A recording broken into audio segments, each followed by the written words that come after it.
Sarah, uncles, aunties, brothers and sisters. Today I shall be sharing my thoughts on death.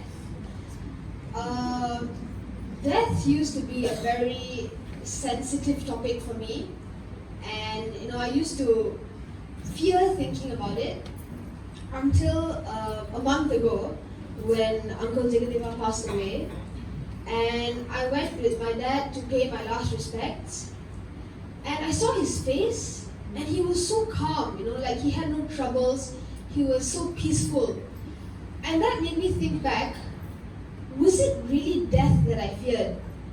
And then I realized something.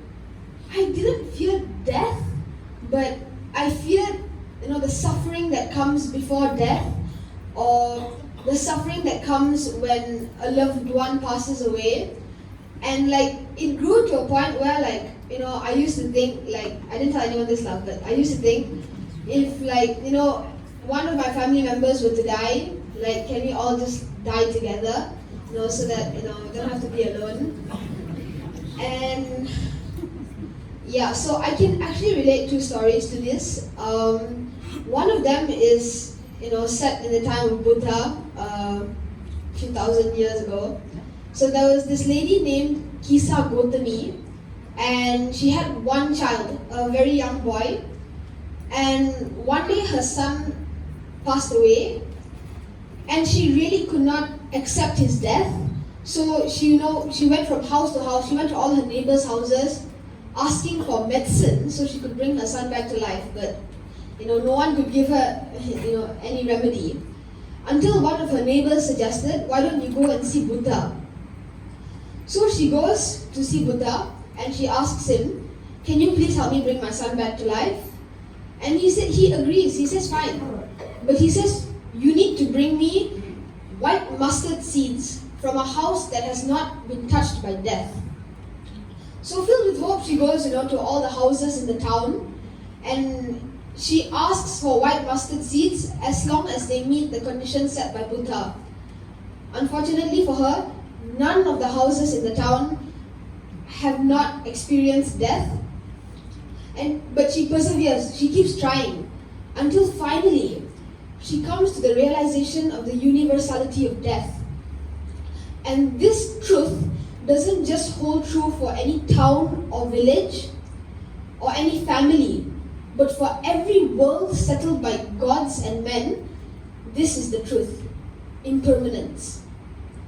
Another story I can relate to this is it's an excerpt from the Mahabharata, when Yudhishthira meets the Yaksha by the lakeside, and the Yaksha poses a few questions to him, and one of these questions is, what is the greatest wonder?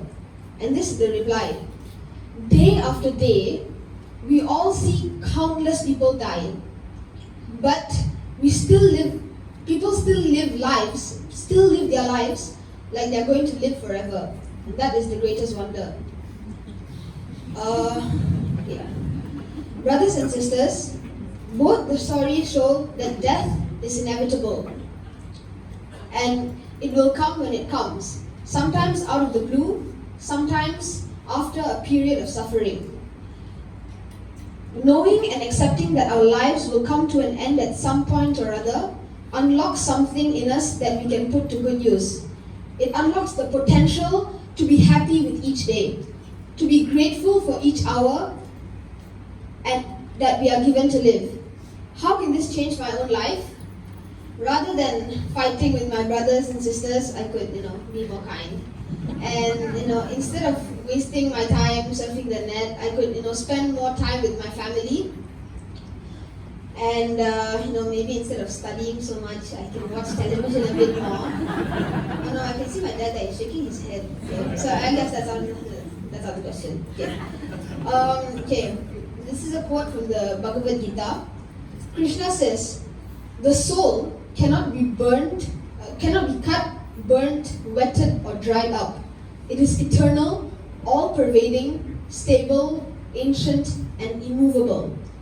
The soul is unmanifest, unthinkable, and unchangeable. Therefore, knowing it to be as such, you should not grieve. If I identify myself as the small soul, then the concept of birth and death apply. However, if I do not identify myself with the small soul, then death doesn't exist. There's only life eternal. Sarah.